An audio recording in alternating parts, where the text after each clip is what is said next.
Soit l'Éternel. Amen. Moi content avec Salmiste, il dit que les morts ne peuvent pas adorer le Seigneur.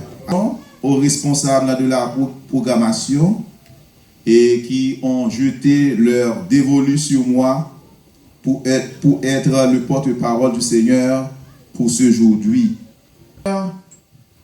Incroyable, mais vrai. Nous profitons de cette occasion pour saluer tous nos amis qui nous écoutent via Internet ou bien un groupe de prière, les pêcheurs d'hommes du monde entier. Nous disons incroyable, mais vrai. Un monde créé, parfait. Et le premier homme a été créé parfait, qui se trouvait dans un jardin qui a été créé parfait, mais un corps étranger a pris naissance dans un milieu sain et parfait. Vous savez, chers frères et sœurs, le péché n'avait pas pris naissance dans le jardin d'Éden, mais le péché a pris naissance dans le ciel. Merci, serviteur. Le péché, c'est ce qui a conduit à l'événement du jardin d'Éden. Ce mal endémique a créé un grand fossé entre Dieu et l'homme. Pour combler ce vide, beaucoup d'efforts ont été consentis. Dans tout cela, on voit l'amour, la miséricorde de Dieu. Chers frères et sœurs, lorsque nous parlons de la miséricorde de Dieu, nous voyons ce fameux plan qui est le plan de la rédemption que nous trouvons dans Genèse chapitre 3, le verset 15. Dieu, après la chute d'Adam et de Ève, a tout essayé pour ramener l'homme à lui-même. C'est ce que nous dit Hébreux chapitre 1er, les versets 1er et 2. Après avoir, autrefois, à plusieurs reprises et de plusieurs manières, parlé à nos pères par les prophètes, Dieu, dans les derniers temps, nous a parlé par le Fils qu'il a établi héritier de toutes choses, par lequel il a aussi créé le monde. Chers frères et sœurs, l'humanité était perdue à cause de ce péché. Mais il y avait un plan pour l'homme. Dieu voulait réconcilier l'homme avec lui-même. C'est pourquoi nous avons ce verset que les théologiens considèrent comme étant le verset central de la Bible. Car le verset Jean 3, le verset 16, car Dieu a tant aimé le monde qu'il a donné son Fils unique afin que quiconque croit en lui ne périsse point, mais qu'il ait la vie éternelle. Chers frères et sœurs, c'est à ce stade des débats. Il y a un Jésus qui était venu dans le monde. Ce Jésus-là était mort. Il est ressuscité. Qu'est-ce qu'il fait maintenant? Il intercède pour nous auprès de son Père comme avocat. Mais rappelez-vous, un jour, il sera juge, chers frères et sœurs. Il reste une seule chose à faire. C'est que Jésus revient. Je demande à la technique, s'il vous plaît, d'afficher pour moi le texte de Matthieu 25, les versets 1 à 13. Et autour de ce texte, je me donne comme boulot à vous présenter le texte et à vous expliquer le texte et ensuite à faire des applications, chers frères et sœurs. Et le sujet que nous avons pour vous aujourd'hui, selon le texte, êtes-vous sage ou fou? Are you wise or crazy? Êtes-vous sage ou fou? C'est le sujet que nous avons pour vous aujourd'hui. Êtes-vous sage ou fou? Je demande à la technique d'afficher pour nous, s'il vous plaît, ce texte que nous trouvons dans Matthieu, chapitre 25, à partir du verset 1er au verset 13. C'est la présentation de la parabole. Le royaume des cieux sera semblable à 10 vierges, ayant pris leur lampe, allèrent à la rencontre de l'époux. Il faut souligner ça, il est question de 10 vierges.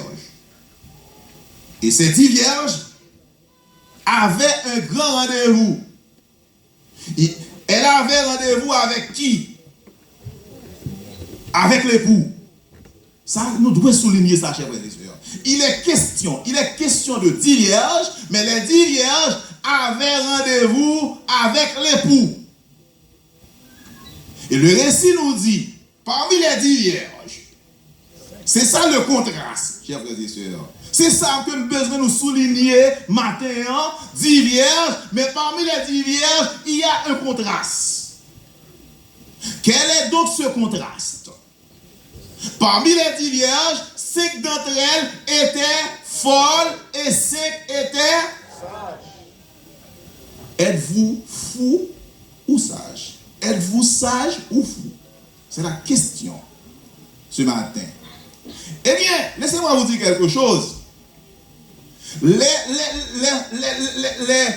vierges n'avaient pas seulement la responsabilité de rencontrer l'époux, mais elles doivent péremptoirement se préparer.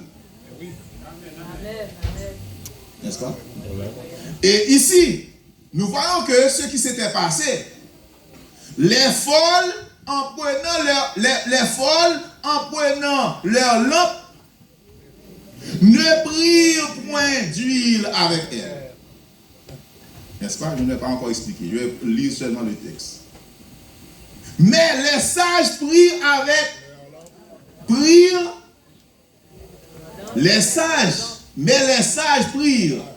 avec leur lampe de l'huile dans des vases.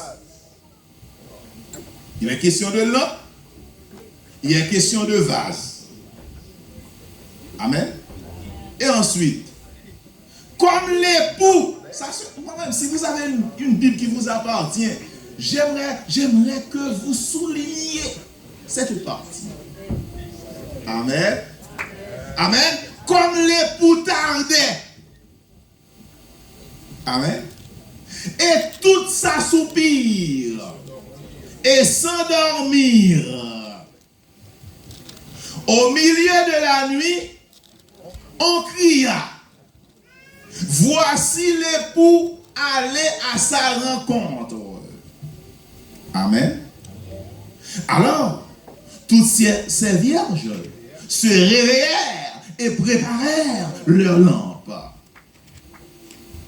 Les folles dirent aux sages, donnez-nous de votre huile, car nos lampes s'éteignent. Les sages répondirent, non, il n'y aurait pas assez pour nous et pour vous. Allez plutôt chez ceux qui en vendent et achetez-en pour vous. Parce qu'il ne faut pas parler même avec sage là, ouais. Sage a une façon de parler, puis il faut avoir une façon de parler, ouais. Eh bien, pendant qu'elle allait en acheter, l'époux arriva. Est-ce que vous avez souligné ça? Pendant qu'elle allait en acheter, l'époux arriva.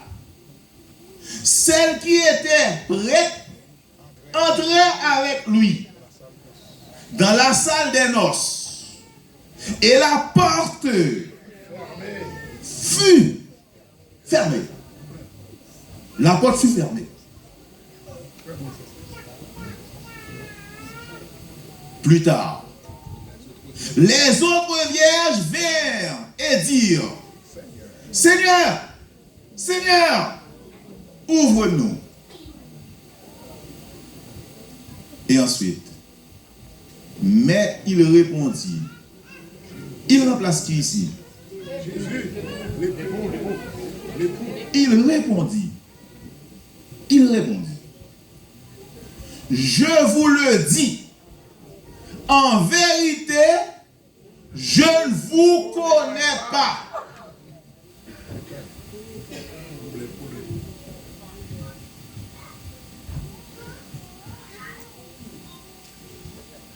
Quelle est la leçon de la parabole? Si on vous pose cette question-là, quelle est la leçon de cette parabole d'après vous? Beaucoup à expliquer, non? Beaucoup viennent à pratique explication. Quelle est la leçon de cette parabole? La leçon de cette parabole se trouve dans la parabole. Est-ce que vous avez un texte devant vous? La leçon de la parabole se trouve dans la parabole. Veillez donc, puisque vous ne savez ni le jour ni l'heure. On passe cette film parler comme ça, on s'est levé, il y a des pliés bagaille là. Voici la leçon de la parabole. Veillez donc, puisque vous ne savez ni le jour ni l'heure. Et le sujet du message, êtes-vous sage ou fou? C'est une question. C'est à vous de répondre. Cette question, chers frères et sœurs, est personnelle. Chers amis, parabole dit bien ça, yo. Dans cette parabole, le Sauveur lui enseignait nous pour nous préparer nous pour sa seconde venue. Il m'a pour nous préparer parce que Jésus revient. Est-ce que vous connaissez mon première venue? Lors de sa première venue, il était sauveur. Mais dans sa seconde venue, il sera juge. C'est pour cela, je disais, j'avais pris cet exemple à un groupe de personnes pour leur dire, si toutefois, ou tapez donc cabrit, ou volé cabritou, et là, on volé cabritou, ou à le tribunal, et l'on paye dans le tribunal là, qui est souhaité juge là, c'est frère volé cabrit là. À ce moment-là, vous n'aurez pas de justice. Ce qui est différent pour Jésus le juge. Ce qui est différent pour Jésus le juge, parce que son jugement sera impartial. Là, ton jugement impartial, ça veut dire que pas besoin de sous tes mamans, pas besoin de sous tes papas, pas besoin de sous tes soeurs, pas besoin de sous tes frères. Regardez, jugement fait, Jean doit faire. Quel que soit en Amérique du Nord, les gens n'aimeraient pas aller au tribunal. Parce que pourquoi? Comment comprenez-vous? Vous êtes victime de $100 et vous allez prendre un avocat. Est-ce que vous comprenez la logique? Vous êtes victime de $100 et vous allez prendre un avocat. Est-ce qu'il y a une consultation d'avocat pour $100? Lorsqu'on consulte un avocat, pour $100, non? C'est pour ça que les gens, ils savent que dans notre pays, les gens disent qu'on va au tribunal parce qu'ils ont un avocat. Il y a un avocat par eux. Il y a un avocat par eux, il y a l'embarras en chaise bas, il y a le carougan, ils cherchent un avocat par eux. Ils cherchent justice par eux. Mes chers frères et sœurs, nous voyons que le Sauveur veut nous enseigner pour que nous soyons toujours prêts. Tenons votre lampe prête et allumée. À quoi sert d'avoir une lampe si elle ne soit pas allumée? À quoi sert cette ampoule si elle ne peut pas donner bien d'éclairage? Chers frères et sœurs, c'est pour cela, ici, prête et allumée, non seulement prête et allumée, mais ayant de l'huile avec vous, afin d'être prêt au moment de la venue de l'époux.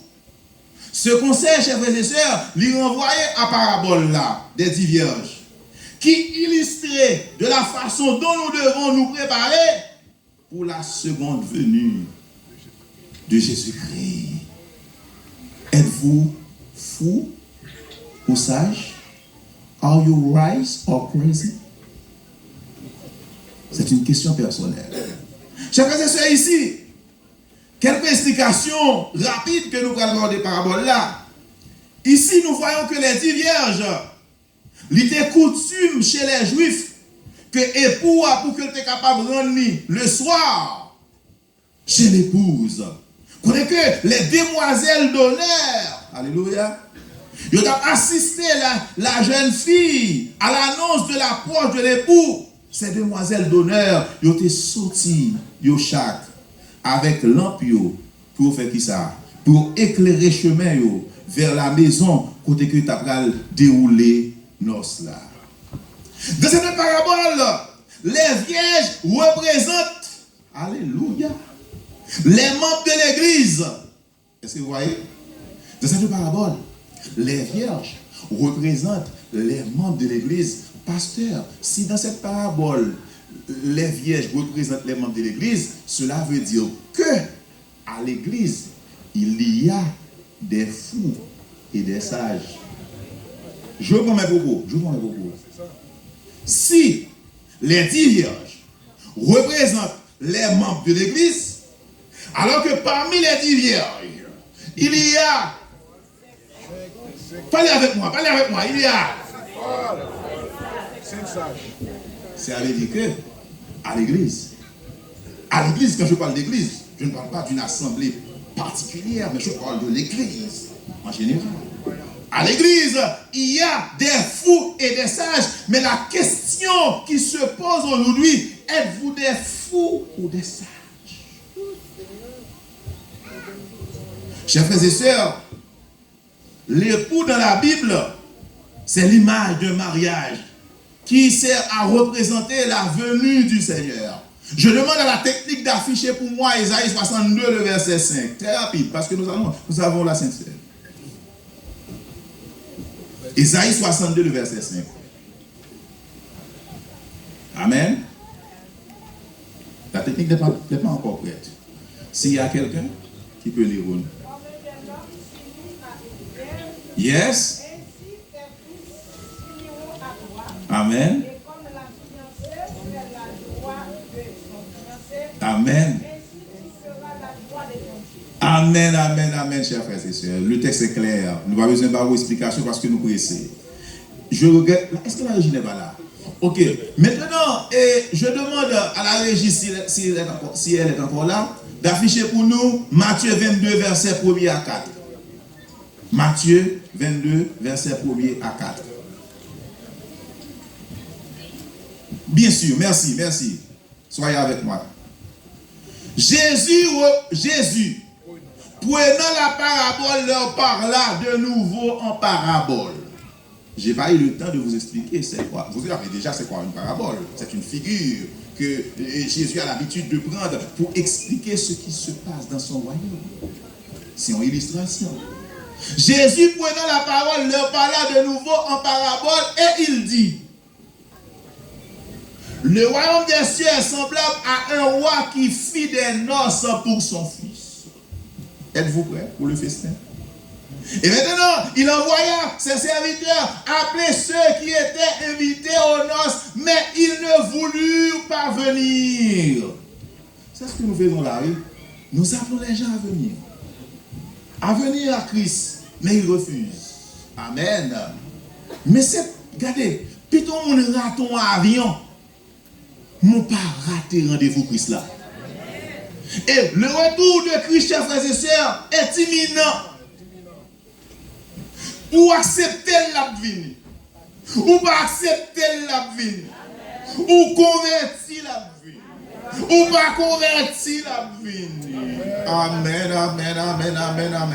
Chers frères et sœurs, il envoya encore d'autres serviteurs en disant: dites aux conviés, voici j'ai préparé mon festin. Mes bœufs et mes bêtes grâce sont tués. Alléluia. Tout est prêt. Venez aux noces. Amen. Venez aux noces. Mais sans s'inquiéter de l'invitation, s'en allèrent celui-ci a son champ, celui-là a son trafic. Amen. Et les autres se saisirent des serviteurs, les outragèrent et les tuèrent. Yo joué yo. Alors, mes amis, pour on vient vite dans le festin, en fait, Jean festin, c'est bagay qui gen bon petit manger, bon petit tap gagné. Nous ça met dans festin nous yo, même là nous qu'on manger a déjà la caille nous, mais depuis l'en fait nous notre comportement. Amen, amen, amen. Est-ce que je dis la vérité? Même si vous avez l'habitude de manger cette nourriture à la maison, mais quand c'est dans une fête, et que vous qui tellement prend gros plat, pendant que gros plat l'a déplacé et puis il y a tombé à terre. C'est pas ça va vivre ça. Attention. Ça veut dire que ici, yo touye. Et pas oublier, moun qui t'a allé yo bien mettre. Je veux dire, moun qui t'a allé yo, qui t'a lancé invitation yo bien mettre. Eh bien, le roi fut irrité. Amen. Roi tellement fâché qu'il s'en fait, il envoya ses troupes. Parce que l'on chef voit un monde font bagaille, l'on frappe un monde, c'est chef l'on va. Et bien à ce moment-là, eh bien, fit périr ses meurtriers et brûla. Ouais, on est fâché, regardez, on doit que plutôt simple civil fâché, on chef fâché. Ouais, l'on chef fâché, il fait des gars. Non seulement le touye, mais il brûle les villes. Brûle les villes, ça veut dire que toute ressource fini. Non seulement il n'y a pas là, ressources yo pas là. Au moins si yo pas là, ressources yo là, yo t'a songé yo. Surtout yo moun touye ressources, c'est nous dit moun ça. Ou de race bravo, ou de racine moun ça. Et mes chers frères et sœurs, alors il dit à ses serviteurs, les noces sont prêtes, mais les conviés n'en étaient pas dignes. Amen. Vous regardez que tu as verset 9. Oh, les amis.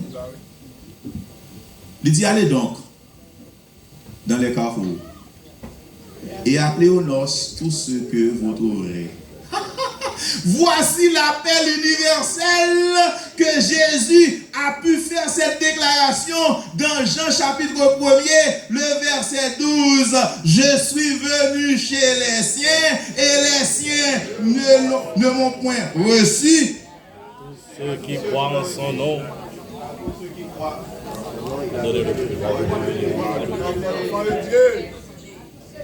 Jésus était venu pour les Juifs. Les Juifs l'ont méprisé. Les Juifs l'ont tué. Ah ouais?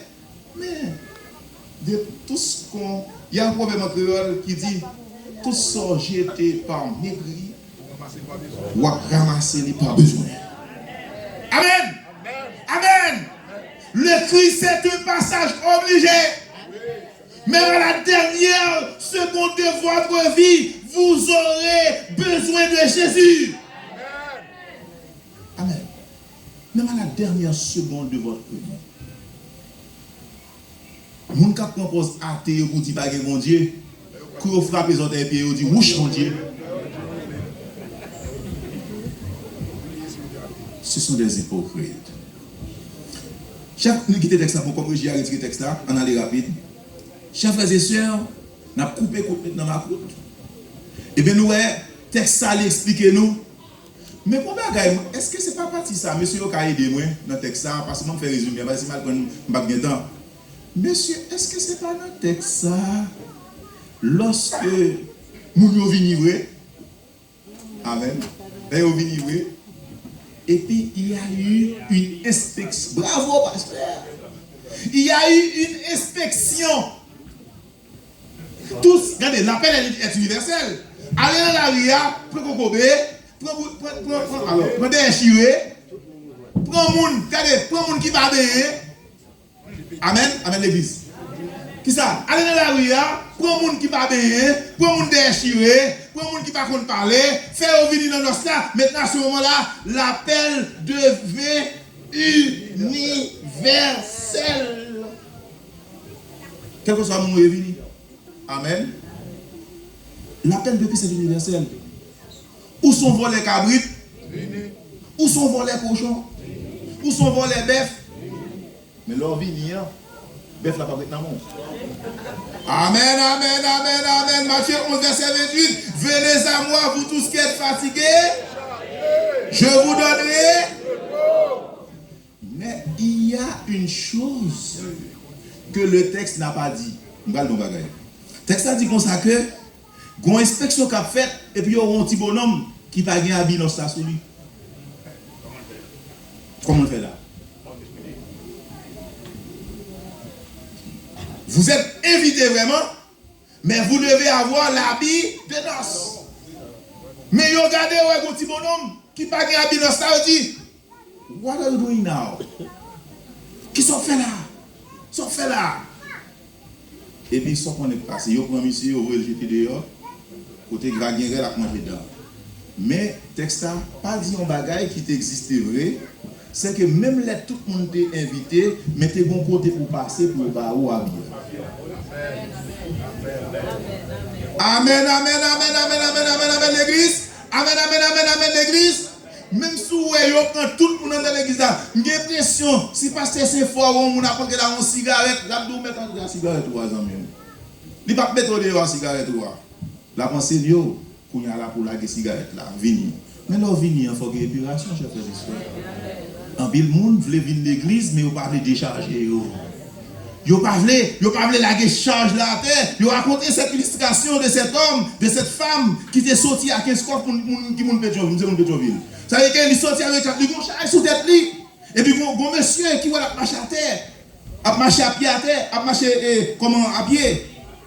Et puis il y a monsieur Ali ému de compassion.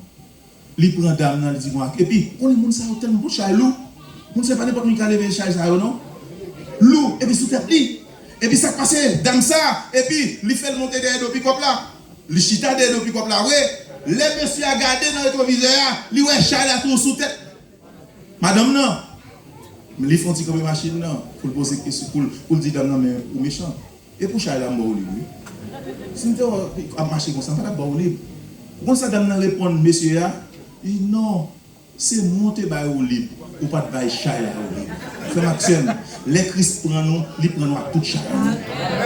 Chers frères et sœurs, les lampes à l'huile que les Juifs ont utilisées du temps de Jésus, ils ont été les lampes éodiennes du nom d'Éode. Chers frères et sœurs. Et le corps de la lampe, l'était en terre cuite, était façonné sous un tour du potier. Et bec lampe, l'était fabriqué à l'aide d'un moule. Et poignet, ça pour que le lampe, l'était façonné à la main et était fixé sur la lampe. Et était une mèche qui était faite d'un fil de lin, côté était une tige de jonc qui était placée dans le bec et lampe était rempli d'huile d'olive. Et une fois que mèche là, il imprégné dans l'huile là, et puis qu'on y a la lampe dans la lumière. Amen. Chers frères et sœurs, ces lampes permettent aux gens de porter de la lumière partout là où ils étaient. De même, nous devons porter la lumière. Je demande à la régie d'afficher pour nous très rapidement Matthieu 5, verset 14 à 16. Je demande à la technique d'afficher pour nous Matthieu 5, verset 14 à 16. Amen. Alléluia. Merci. Vous êtes la lumière du monde. Une ville située sur une montagne ne peut être cachée. Et on n'allumera pas une lampe pour la mettre sous le boisseau, mais on la met sur le chandelier. Elle éclaire tous ceux qui sont dans la maison. Que votre lumière luise ainsi devant les hommes, afin qu'ils voient vos bonnes œuvres et qu'ils glorifient votre Père qui est dans les cieux. Amen, chers frères et sœurs. Tenez vos lampes allumées. La régie, après le message, il faut chanter pour moi cette chanson-là. Tenons nos lampes prêtes. Alléluia. Chers frères et sœurs, ici nous voyons l'importance de la lampe. Chers frères et sœurs, comme je l'ai dit tout à l'heure, c'est pas seulement une lampe blanc. Mais il faut lampe blanc, l'huile, et nous parlons de ça, l'huile là représentée, chers frères et sœurs. Eh bien, nous avons coupé L'huile là, chers frères et sœurs, qui ça lui présenter? L'huile de la parabole représente. Amen. Je vais dire cet esprit, je vais dire l'autre bagaille tout.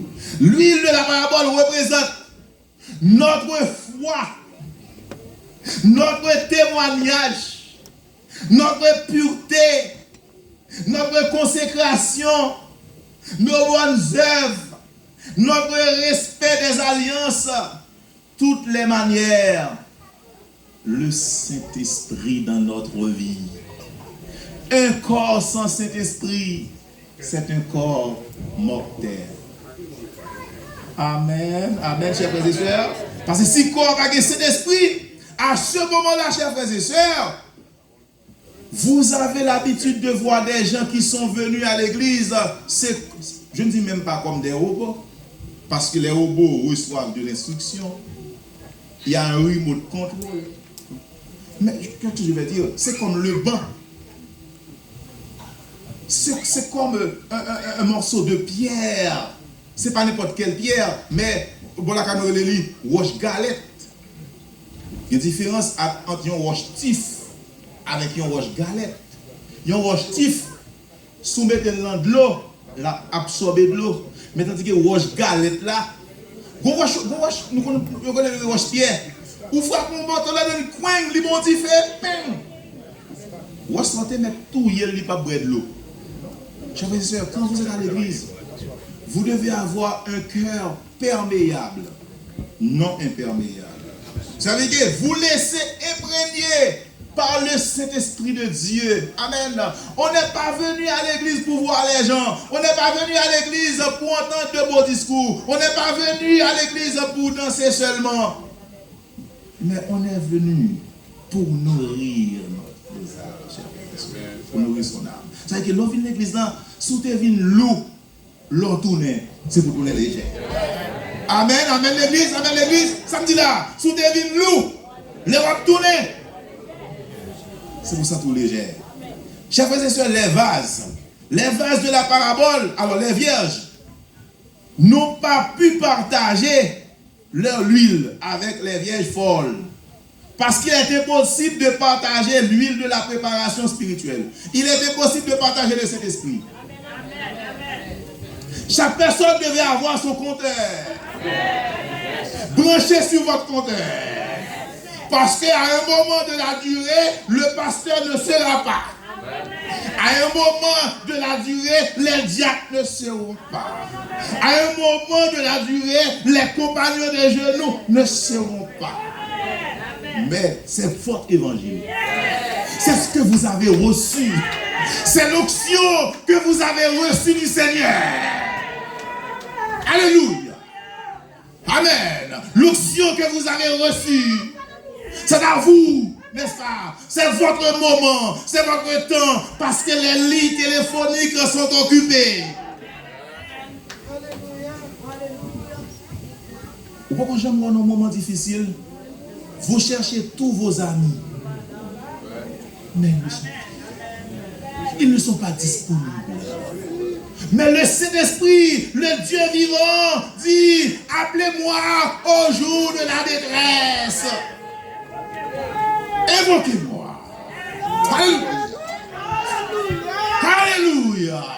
Chers frères et sœurs, les vases, vous comprenez-vous? Les 10 vierges étaient tous ensemble. Étaient toutes ensemble. Elles avaient le même but. Mais il y a eu une négligence. Quelle a été la négligence? Est-ce que toutes les vierges n'avaient pas pris leur lampe? Répondez. Oui, pasteur. Est-ce que les 10 vierges n'avaient pas pris leur lampe? Oui, pasteur. Mais est-ce que toutes les vierges étaient prudentes? Non, pasteur. Chers frères et sœurs, Dieu nous appelle à la prudence. Il y a des gens qui ne peuvent pas sauver son moins de négligence qui ne peuvent pas sauver. Il y a des gens qui ne peuvent pas sauver. Non, il y a moins de négligence. Et les vierges, les 5 vierges folles, ils étaient négligentes. Et en passant, pour finir, alors je ne vais pas dire pour finir, je ne vais pas finir. Je vais dire non bagaille. Il y a un pile monde qui toujours a compté sur ça monde gen nan men yo. Mais yo pas vle travail pour produire propre ressources yo. C'est ça qui va arriver dans la vie éternelle. Il y a des gens qui pensent c'est là arriver dans le ciel et à sauver. I'm sorry for you. C'est pas dans le ciel là pour sauver. C'est depuis sous terre. Amen. Amen. Amen. Bon, faut dire quoi d'abord. Madame, me qu'on font bagaille. Qu'on besoin non, moment besoin pour le faire là, il va faire lui. Dit chérie, c'est celle jodi a pas faire. Il me dit non, pas de question c'est celle jodi a. C'est votre responsabilité, faut faire tout le temps. Et bien ça fait qu'il y a un monde qui dit que on qu'on vient l'église déjà, pas besoin venir jodi a. On qu'on vient dans l'école dominicale déjà, pas besoin venir jodi a. On qu'on diriger tout le temps, mais si me font celle jour me pas diriger. Il n'est pas question de faire parfait, c'est question de faire tout le temps. Parce qu'on va comprendre qui est, mettre la vie. Chers frères et sœurs, pour finir, le message sous-jacent de la parabole est que le Christ reviendra à une heure inconnue. Amen. Et que son peuple doit être prêt. Amen. Christ reviendra à une heure inconnue et que son peuple doit être prêt. Ce thème est souligné dans les paraboles de Jésus qui clôturent la parabole. Restez donc vigilants puisque vous ne savez ni le jour ni l'heure. Matthieu 25, verset 13. Plus tôt dans son discours, Jésus fait la même remarque. Chers frères et sœurs, pour être prêt pour le retour du Christ, que cette personne ne soit dans l'âge de l'Église ou dans la période de la grande tribulation, la foi en Christ c'est ce qui sauve. Nous devons naître de nouveau, n'est-ce pas? Amen. Pour reprendre la métaphore de Jésus, êtes-vous fous ou sages? Les sages étaient prudentes. Elles avaient pris leur lampe, mais aussi les lampes contenaient de l'huile. Mais elle avait pris de l'huile en abondance, en réserve. Amen. Ne dites pas que vous avez déjà de l'huile, mais il faut prendre de l'huile en quantité. Parce que vous ne savez pas le prévu. M'a posé 3 questions pour m'aller. Comment Jésus viendra? Vous avez une réponse pour ça, c'est ça. Vous avez une réponse pour ça. Comment Jésus reviendra? 1 Thessaloniciens 4, versets 16 et 17. Comment Jésus revient? Où Jésus revient? Où Jésus revient? Vous avez une réponse pour ça. Vous n'avez pas une réponse? Où Jésus revient? Où Jésus revient? Vous n'avez pas de réponse? Vous n'avez pas de réponse? Où Jésus revient? Oh, I'm sorry. Le rendez-vous est dans les airs. L'avènement a 2 étapes. Une étape dans les airs, une autre étape sur le mont des Oliviers où montagne la fond en 2, la transformer en une vallée. Maintenant, la dernière question pour partir, quand Jésus revient. Tu as cette question? Matthieu 24, verset 36. Bon, nous devons pour nous faire. Je vais appeler tout le monde. Matthieu 24, verset 36. Chers frères et sœurs, êtes-vous sages ou fous? À réfléchir. Croyez que bon Dieu bénisse.